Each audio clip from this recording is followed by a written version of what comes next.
তাই ছেলেগুলোকে মাখিয়ে দিচ্ছি। ছেলেগুলো আর কেউ না, এটা আমার বড় ছেলের ছেলে আর এইটা আমার বড় মেয়ের মেয়ে। তাই তিলক কেটে হলুদ মাখাতে কেন বাকি লাগে?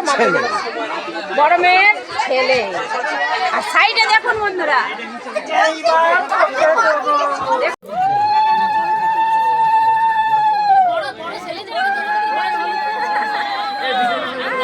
বড় ছেলে সেজেছে, তুলবো